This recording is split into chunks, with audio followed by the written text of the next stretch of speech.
There's a kind of magic in small-town Christmas mornings, twinkling lights, laughter echoing down quiet streets, and the feeling that nothing bad could ever happen here. But sometimes, beneath the glow of perfection, a story waits, one that will shatter that illusion forever. This is the story of JonBenét Ramsey, a 6-year-old pageant princess whose bright smile captured hearts across America, and whose name would soon become one of the most haunting mysteries in modern history. Before we uncover the tragedy that changed everything, we need to go back to a time when the Ramsey family's world seemed perfect. JonBenét Patricia Ramsey, born August 6, 1990, in Atlanta, Georgia. The second child of John and Patsy Ramsey. To those who knew her, she was lively, precocious, and full of light, a little girl who loved dressing up, singing, and performing on stage. Her parents called her their Sparkle. And sparkle she did. By the age of 6, she'd already won multiple titles in Colorado's child beauty pageant circuit. Little Miss Colorado. America's Royal Mississippi. The kind of titles most adults never even hear of, yet JonBenét was collecting them like childhood dreams come true. But for the Ramseys, these pageants weren't just about trophies. They were a celebration of their family's success, a symbol of everything they had worked for. John Ramsey was a successful businessman, president of Access Graphics, a computer company that had grown rapidly during the tech boom of the 90s. By all accounts, John was intelligent, disciplined, and proud of what he'd built. Patsy, a former beauty queen herself, had been crowned Miss West Virginia in 1977. She brought that same poise and charm into her family life, a mother devoted to her children, especially to the daughter who reminded her of herself. Together they seemed like the picture of the American dream: success, wealth, and a happy family in an upscale Boulder neighborhood. Boulder, Colorado. Nestled at the base of the Rocky Mountains, a town known for its peaceful charm, intellectual energy, and safety. The kind of place where neighbors waved from driveways, where front doors were left unlocked, and where tragedy felt like something that happened somewhere else. In December of 1996, the Ramseys were preparing for another beautiful Christmas. The house was decorated in gold and white, garlands wrapped around banisters, stockings hung neatly on the fireplace, and gifts tucked beneath a glittering tree. JonBenét had performed in a local Christmas pageant just days earlier, dressed in a white gown, her blonde curls bouncing as she sang. The audience applauded, parents beamed, and cameras flashed. It was the image of joy, of innocence. But behind every perfect picture there's a story. For the Ramseys, appearances mattered. Their home life was polished, structured, elegant, like something from a holiday magazine. But that attention to perfection, that image, would soon become part of the reason the world couldn't stop looking when tragedy struck. Before we continue, if you're fascinated by true stories that dig beyond the headlines and unravel the human stories behind them, make sure to subscribe to this channel and stay tuned. Because what happened inside this home would shake an entire nation, and decades later, the mystery remains. JonBenét's early childhood was filled with laughter and pageantry. Her mother Patsy often coordinated her outfits, rehearsed routines, and styled her hair before competitions. For Patsy, it was bonding, a chance to share in her daughter's confidence and success. Critics of child pageants would later question the pressures involved, the adult-like costumes, the routines. But at that time, for families like the Ramseys, it was about pride. Neighbors described JonBenét as sweet, polite, and full of energy. She loved her big brother Burke, and she adored Christmas more than anything: the music, the presents, the sparkle of it all. Boulder residents often saw her running through the yard or helping decorate the family's home. The Ramseys were well known, not because of scandal or controversy, but because they represented the kind of success most admired. Inside their home, life looked beautiful. John worked long hours but was proud to provide his family with comfort and security. Patsy focused on creating beauty, from pageant outfits to holiday dinners. JonBenét, their bright little star, was the center of it all. It's easy now, looking back, to freeze these images, to think of this moment before everything changed as a kind of fragile perfection. Because in just a matter of days, these same rooms, these same decorations, would become the backdrop for one of the most bewildering crimes in American history. But before that morning, before the phone calls, before the headlines, there was only a family. A father who loved his daughter. A mother proud of her children. A little girl who wanted to dance and sing and be loved. JonBenét's charm wasn't just in her performances. It was in her curiosity, her confidence, her warmth. She loved her friends, her pets, and the spotlight, though those who knew her said she never seemed spoiled or arrogant. To her, being on stage was just fun, a game of dress-up with lights and applause. When people later looked back at these recordings, the pageants, the interviews, the laughter, they didn't just see a little girl performing. They saw something heartbreaking, a life that would end far too soon.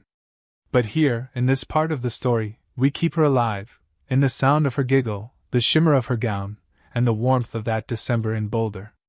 Boulder itself seemed to cradle the Ramsey story, an affluent town with a tranquil reputation, where police were more used to noise complaints than violent crime. Residents often described it as safe to the point of sleepy.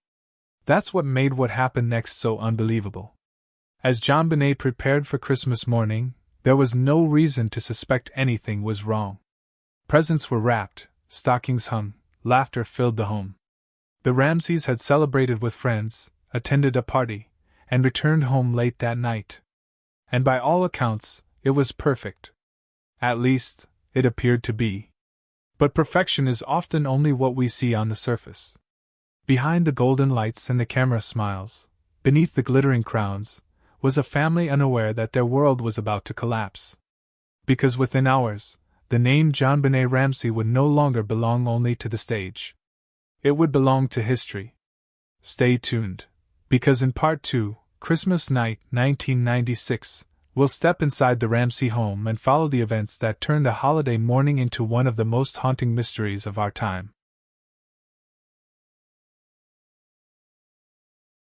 It was Christmas night, 1996.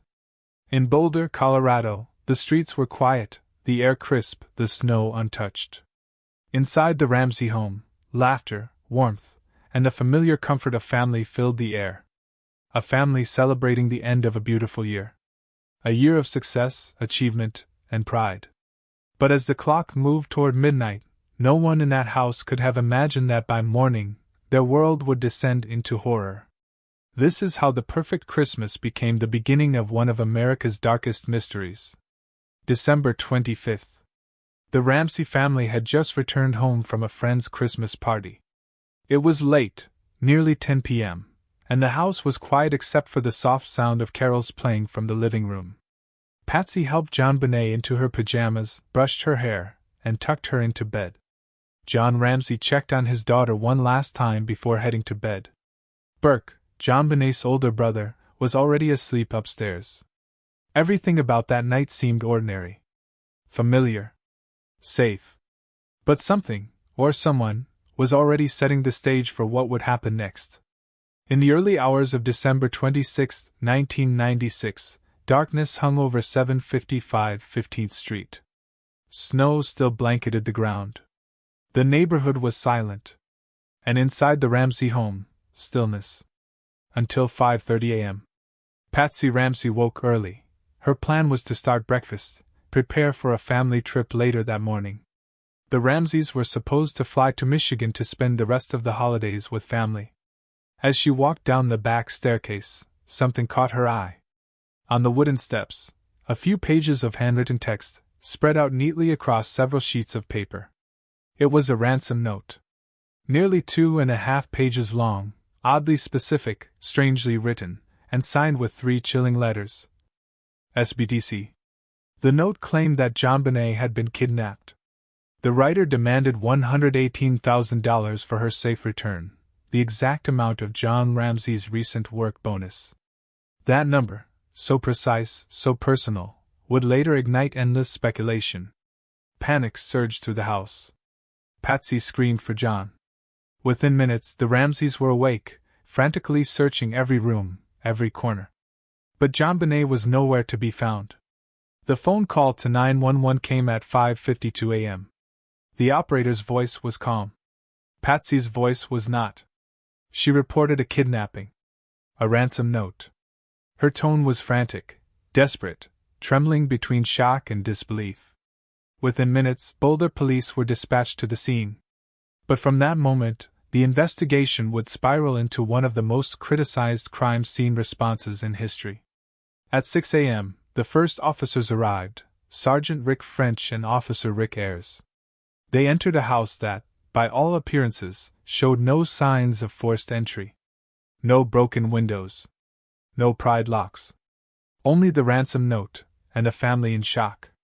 Patsy was visibly distraught, pacing, praying aloud. John was restless, moving from room to room, searching for anything that could explain what had happened. Neighbors began arriving to comfort the family, friends, pastors, well-wishers. But their presence, however kind, contaminated the crime scene. Every footprint, every fingerprint, every item touched in those crucial first hours blurred the evidence forever. The police assumed, at first, that this was a straightforward kidnapping. They began collecting details, noting the contents of the ransom note, and preparing to trace the phone calls that might follow. But as the hours passed, the phone never rang. And with each silent minute, the atmosphere shifted. The initial shock gave way to confusion. Confusion gave way to suspicion. Where was JonBenét? Why had no kidnapper made contact? And why did the note, oddly long, oddly theatrical, sound more like a movie script than a criminal demand? The note demanded $118,000, a sum almost too specific to be coincidence. It referenced foreign factions, counterintelligence, and threats to behead JonBenét if the police were contacted. But the handwriting, the tone, the phrasing, none of it seemed professional. It sounded like someone trying to sound professional. While investigators tried to follow ransom protocol, the Ramseys waited. Patsy remained inconsolable. John moved in and out of the home office, making calls to friends and associates. The phone still didn't ring. At noon, Detective Linda Arndt arrived at the scene, the lead investigator now overseeing the case. She immediately noted how crowded the house was. Too many people. Too much activity. Friends were cleaning, comforting, moving around, and the delicate boundary between tragedy and evidence was vanishing. Hours dragged on. And then, at 1 p.m., something shifted. Detective Arndt, trying to calm the restless family, asked John and a family friend to search the house, from top to bottom, looking for anything unusual, anything that could help. John started in the basement. He opened a small, rarely used door, one that led into a storage room. And there, on the cold basement floor, was JonBenét. Her body was found wrapped in a white blanket. Duct tape covered her mouth. A nylon cord tied around her wrists and neck. The ransom note had been a lie. The Ramseys' home transformed instantly from a place of joy to a crime scene. Officers rushed to secure the area, but it was too late. Too many people had entered. Too much evidence had been disturbed.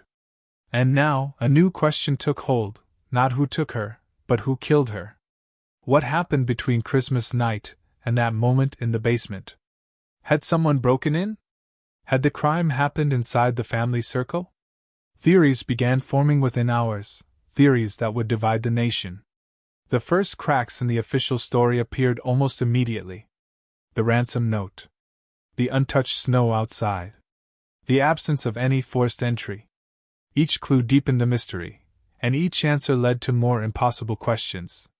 To the public, it was unthinkable, a child murdered on Christmas night in her own home, in one of America's safest cities. To investigators, it was chaos, a tangle of evidence, emotion, and inconsistencies. The Ramseys, once admired, now stood at the center of suspicion. As news spread, the quiet Boulder neighborhood transformed into a media storm. Reporters, journalists, and curious onlookers filled the streets. The Ramseys, grieving parents one moment, were now being quietly examined as possible suspects. Christmas night had ended with laughter. The morning had begun with a scream. And by afternoon, the entire world was watching. The story of JonBenét Ramsey was no longer about a missing child. It had become a mystery, one that blurred the line between victim and suspect, truth and rumor, innocence and guilt. In the next chapter, we'll step deeper into that confusion, as the investigation begins to unravel, and the first shocking theories take shape.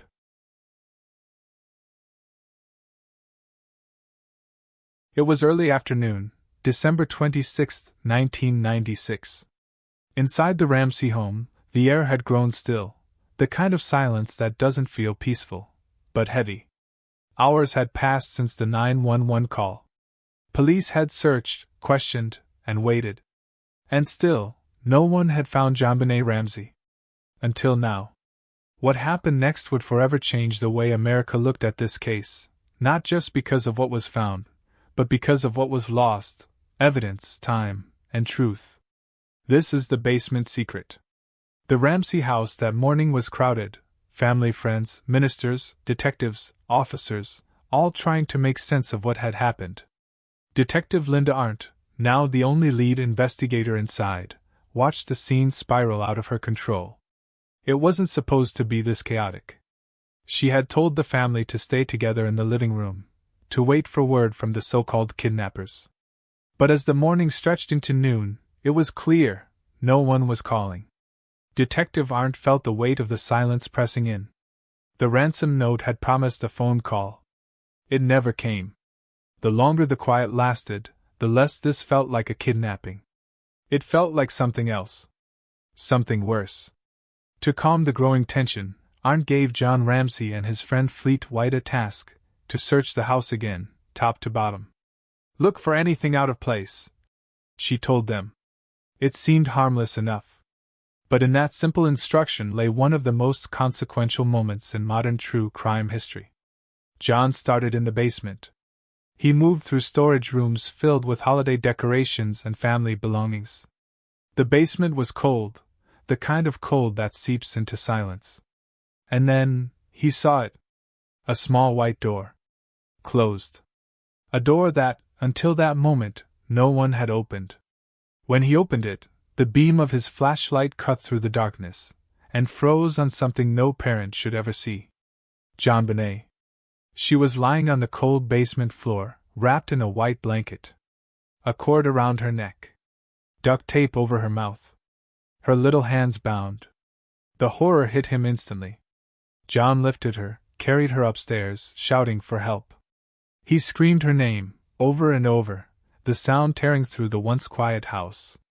Detective Arndt heard the scream and knew, before seeing anything, what it meant.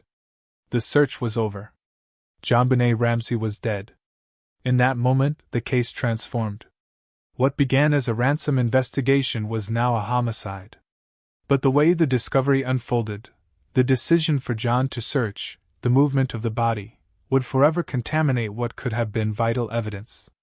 When John carried JonBenét upstairs, he placed her near the Christmas tree, the same spot where hours earlier she had opened her last gifts. Family friends rushed in, some crying, some kneeling beside her. Blankets were placed over her body. Each movement, each well-intentioned touch, erased traces, fingerprints, fibers, DNA. Detective Arndt tried to regain control, but the scene had already slipped away. Backup arrived. Officers sealed the house. Forensics teams were called, but they were hours too late. The basement, the true crime scene, had been compromised. Investigators began photographing everything: the door, the blanket, the tape, the cord. They took note of the undisturbed cobwebs on windows and the absence of forced entry. Theories began forming before evidence was even processed. Was this a break-in? Or was this something that had happened inside the home, by someone who already belonged there? The emotional impact of that discovery rippled through Boulder. A beloved child, found dead in her own basement, on Christmas. News spread quickly. Police scanners buzzed. Within hours, local reporters were gathering outside the Ramsey home, waiting for confirmation of what everyone feared. The official word came later that afternoon. JonBenét Patricia Ramsey, age 6, was found deceased in her home. The shock was immediate. The disbelief, absolute. Neighbors couldn't comprehend it. Boulder wasn't the kind of place where this happened. This wasn't just another crime, it was a rupture in the community's sense of safety. But inside the police department, the disbelief was mixed with something else: confusion. Because nothing about this crime scene made sense. Why was the ransom note left if the child never left the house? Why demand a payment that matched her father's exact bonus? Why were there no signs of forced entry, no clear footprints, and no foreign DNA immediately visible? Each question only deepened the mystery. Back inside the Ramsey home, Detective Arndt tried to manage the chaos. She noticed John's demeanor shift, a mixture of shock, sorrow, and an unsettling composure. Later, she would recall sitting alone with John in the living room, a loaded silence between them. By her own account, she said she felt something in that moment, a fear she couldn't quite explain. She reached for her service weapon and quietly moved it closer, just in case. It wasn't an accusation. It was instinct. Because nothing about the scene felt right. As daylight faded, the police gathered evidence, what little remained untouched. Fibers, handwriting samples, clothing, photographs. But the contamination was irreversible. Every rule of a proper homicide investigation had been broken in the first few hours. Evidence was handled. Witnesses moved freely. The suspect pool, unintentionally, now included nearly everyone who had entered that house. In Boulder that night, the snow fell again, quiet, clean, covering everything. From the outside, the Ramsey home still looked peaceful, lights glowing softly in the windows, a Christmas wreath still on the door. But inside, it was chaos, emotional devastation, suspicion, and disbelief. JonBenét's death didn't just take a child, it broke something inside the town. People began locking doors for the first time. Parents whispered about safety. And behind closed doors, detectives argued over theories. Some believed the Ramseys knew more than they were saying. Others believed a stranger had somehow slipped in unnoticed.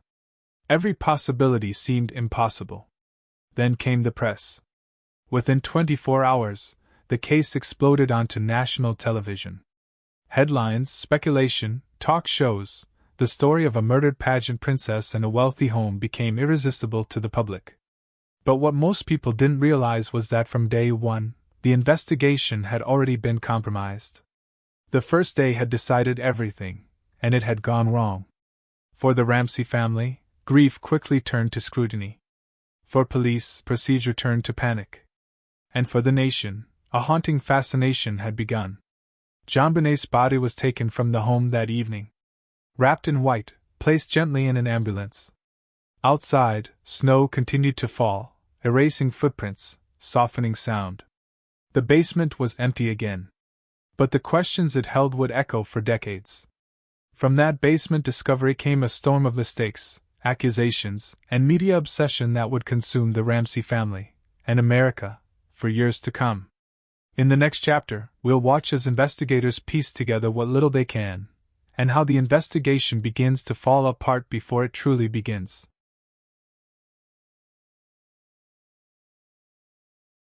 Police investigating the death of 6-year-old JonBenét Ramsey. Questions mount about the ransom note found inside the home. Was it an intruder, or someone within the family?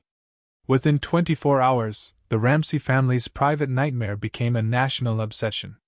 What began as a quiet police investigation in Boulder, Colorado had exploded into one of the most sensational true crime stories in America. JonBenét Ramsey's death wasn't just a tragedy. It was a mystery with too many contradictions, too many unanswered questions, and too many voices competing to solve it first. This is where the story starts to fracture, where fact and speculation begin to blur. In the days following JonBenét's death, Boulder police faced mounting pressure to deliver answers.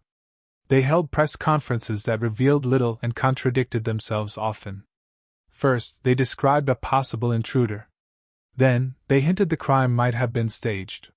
Soon, their focus shifted toward the people closest to the victim, her own family. The contradictions fueled chaos. While investigators tried to control the narrative, the media took over. And once the story hit the front pages, it never left. The Ramseys' home became a fortress of silence, surrounded by cameras and speculation. Satellite trucks parked on their street. Reporters camped on lawns.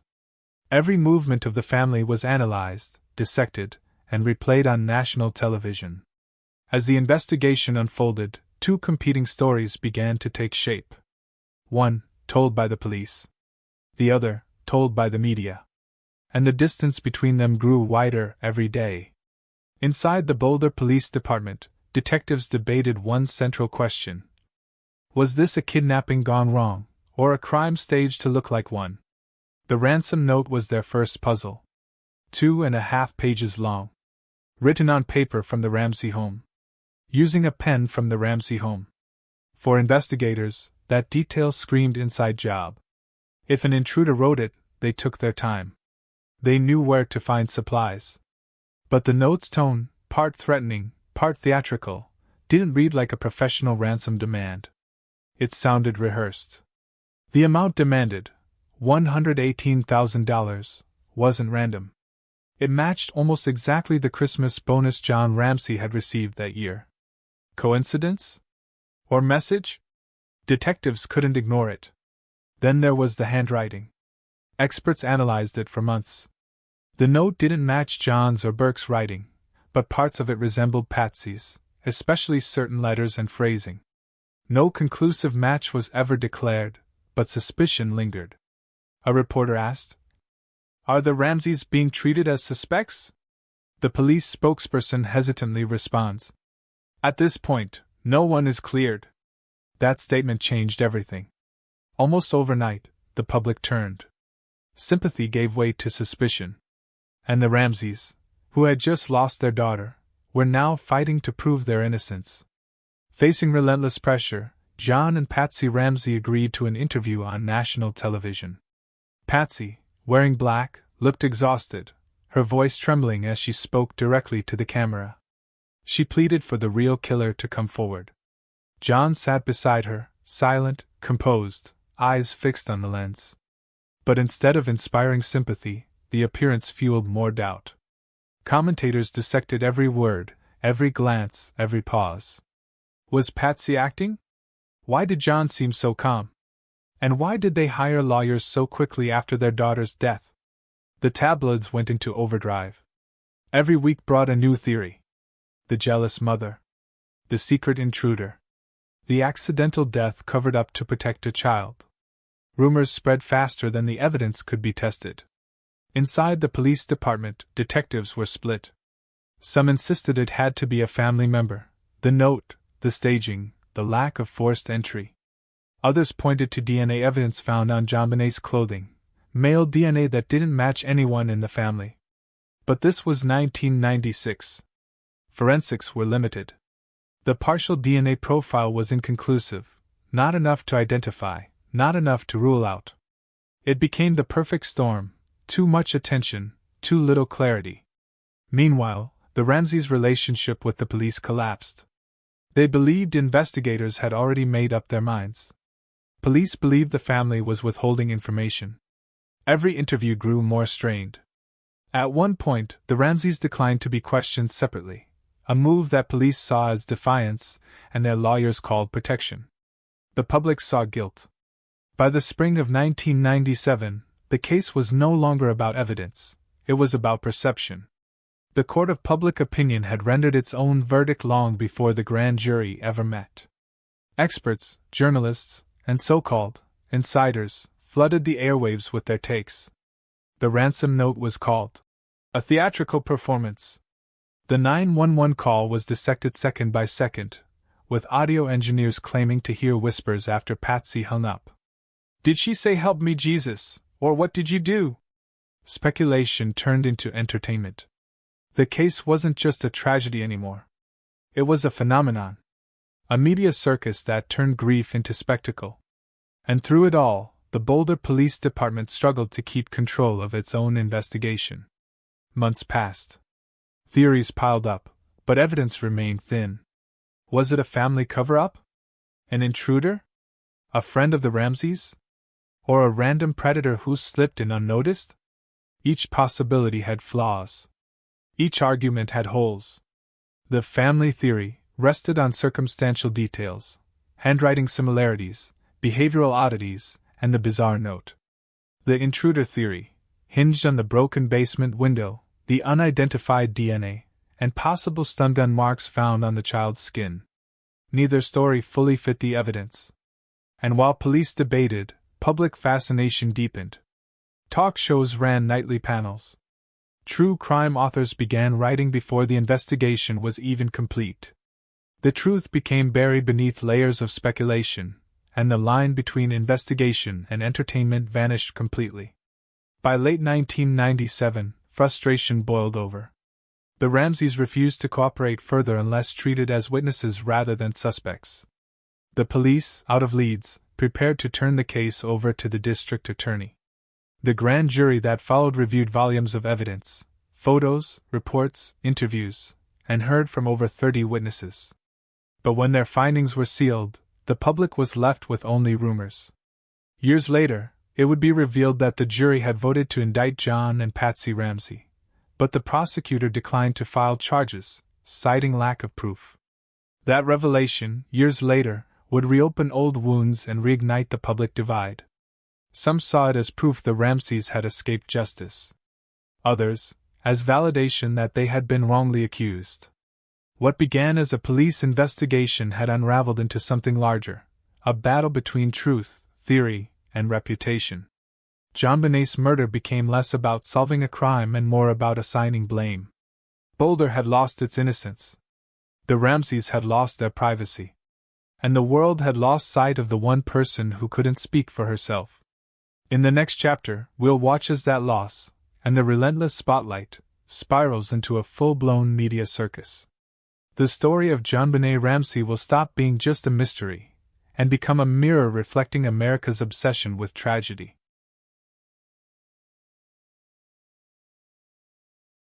Tonight, new bombshell revelations in the JonBenét Ramsey case. Was this murder a family secret? America's obsession with the child beauty queen deepens. It was more than a crime. It became an American spectacle. From the moment JonBenét Ramsey's name hit the airwaves, her story ignited something deep in the national psyche: fascination, outrage, and a hunger for answers. The tragedy of a little girl's death turned into a 24-hour entertainment event. And the stage? Every TV screen in America. Stay tuned as we uncover how the media turned a murder investigation into a multi-million-dollar circus, and how public opinion replaced hard evidence. By early 1997, the crime scene in Boulder had become a permanent backdrop for broadcast news. Satellite trucks lined the street. Reporters filmed in the snow, repeating the same lines over and over. No arrests have been made. But repetition didn't stop the speculation, it amplified it. As facts grew thin, imagination filled the gaps. In an era before social media, cable television was the public square, and the Ramsey case dominated it. Day after day, talk shows and news networks pored over every rumor, every facial expression, every fragment of evidence. The result wasn't clarity. It was chaos. Tabloid television thrived. Programs like Hard Copy, Inside Edition, and A Current Affair turned speculation into storyline. Experts appeared on screen: psychologists, detectives, handwriting analysts, each claiming insight the police didn't have. And every theory was presented like breaking truth. The line between journalism and entertainment vanished. Ratings dictated reality. Producers realized the formula worked: tragedy plus mystery equaled profit. Every segment promised the shocking new twist, even when nothing new existed. JonBenét wasn't a victim anymore. She was a brand, the golden-haired symbol of a nation's morbid curiosity. Her image was everywhere.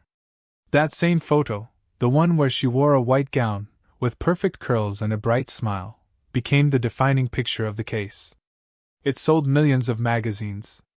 It framed the story before anyone spoke a word. JonBenét was forever frozen as the child beauty queen, not as a daughter, a sister, or a real child, but as an archetype of innocence violated. And while the world obsessed over her image, the Ramseys found themselves trapped in a nightmare that cameras refused to leave. In April 1997, 4 months after the murder, the Ramseys sat down for a televised interview. They were grieving parents, but on screen, they looked like defendants on trial. Every glance, every hesitation, every tear was dissected by armchair detectives watching from home.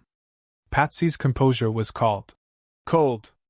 John's restraint was called calculated.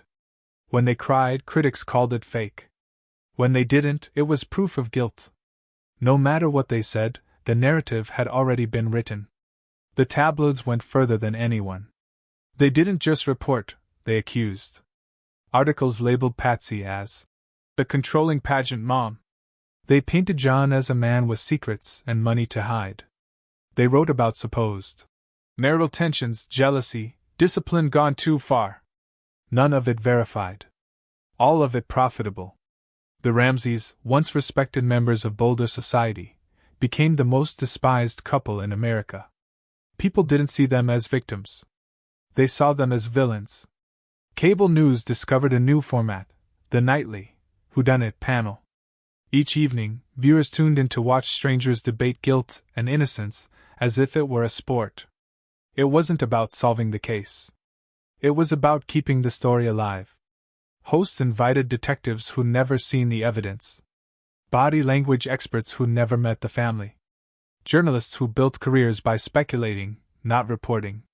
The case became serialized, a real-life soap opera. And America couldn't stop watching.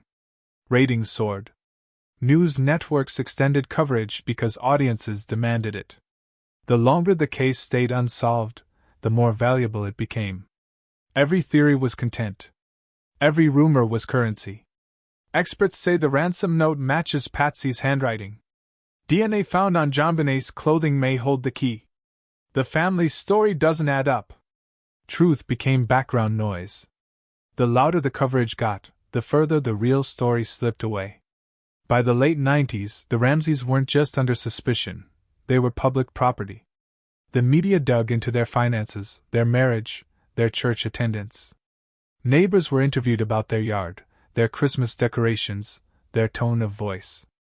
The narrative was no longer about JonBenét, it was about them. What started as grief became a branding war, between truth and image, between justice and television. When Patsy and John appeared in public, microphones swarmed like hornets. They couldn't escape the spotlight, not at church, not at the grocery store, not even at their daughter's grave. And for years, they lived under that scrutiny. As new evidence surfaced, DNA that didn't match the family, inconsistencies in police reports, the story shifted again. But the damage was already done. Once a narrative is burned into the public mind, it rarely fades. The Ramseys were declared guilty long before any jury ever heard their case.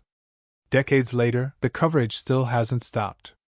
Every new documentary, every podcast, every special reignites the same debate. Each time, someone promises closure. Each time, the same images reappear, that pageant photo, that ransom note, that house. It's the same story, told again and again, because mystery sells, and truth takes too long. The trial by media didn't just shape the public's opinion. It reshaped the case itself. Witnesses refused to talk. Police withheld information to control leaks. Jurors, years later, admitted they'd already formed opinions from TV coverage.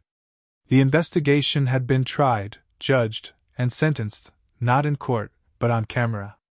And in that silence, one question remained unanswered. If the media hadn't interfered, would justice have looked different? JonBenét Ramsey's story became a mirror of American media itself, a reflection of how tragedy, fame, and public appetite can collide. We didn't just watch her story, we consumed it. Piece by piece, headline by headline, until the truth was buried beneath the noise. In the next part, we return to Boulder to uncover the lasting legacy, the unanswered questions, the new evidence, and the haunting truth that still lingers almost 3 decades later.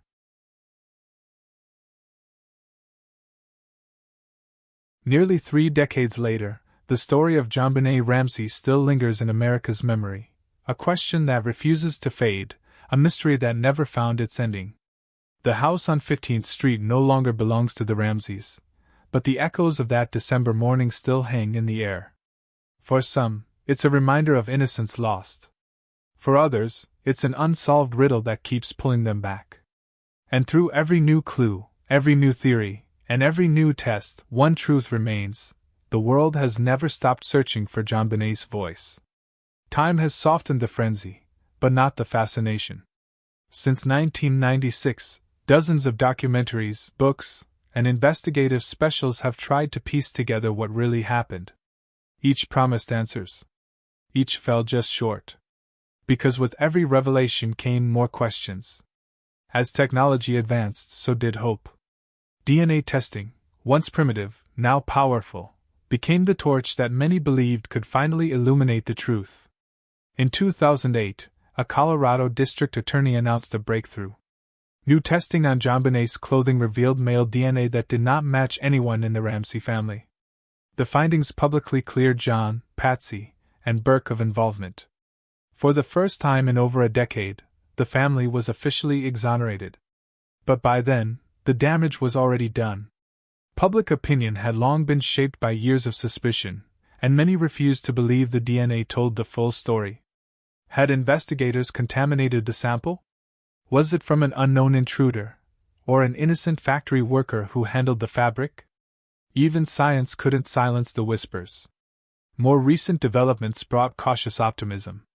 In 2022, nearly 3 decades after the murder, the Boulder Police Department confirmed they were partnering with federal labs to revisit the evidence, this time using genetic genealogy.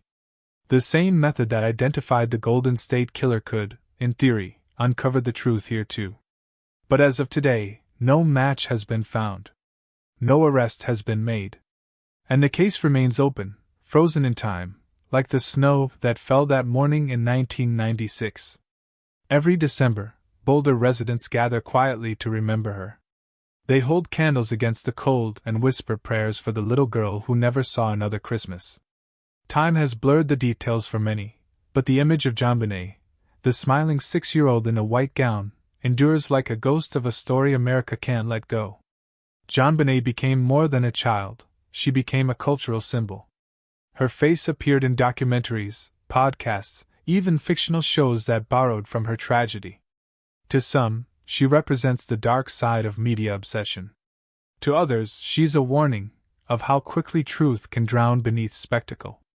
In the age of the internet, the conversation never stopped, it only evolved. Online forums became digital crime scenes. Reddit threads analyzed the ransom note word by word. YouTube creators reconstructed the timeline, frame by frame. Millions of voices, all trying to solve the same puzzle. But with so many theories came something darker: misinformation.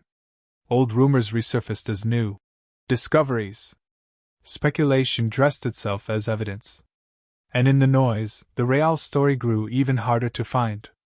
The world has changed since 1996, but the questions haven't. Who wrote that ransom note? Who left DNA behind? Why was the house so chaotic that morning? For every piece of evidence that suggests an intruder, another points back to the family.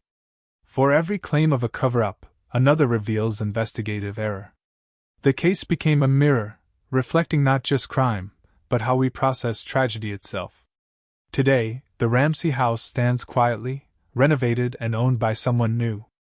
The street outside looks ordinary, kids on bikes, neighbors walking dogs, but to those who remember, the house still holds weight. It's not just where a child was lost. It's where a nation's trust in its institutions, in law enforcement, in media, even in one another, began to fracture. The JonBenét case taught the world how fragile truth can be when buried under noise. It showed how easily grief becomes entertainment. And how, even in the pursuit of justice, we can sometimes lose sight of humanity. Behind every headline, behind every theory, there was still just a little girl, a daughter who loved to sing, dance, and dream of being on stage. Her story isn't just about crime. It's about loss. And about how a single tragedy can ripple through generations, shaping how we tell stories, and how we listen to them. JonBenét's case remains open. But her legacy endures, in the lessons it left behind, and in the reminder that even the brightest lights can be dimmed by the world's shadows. Perhaps one day, technology will uncover the truth that has eluded so many.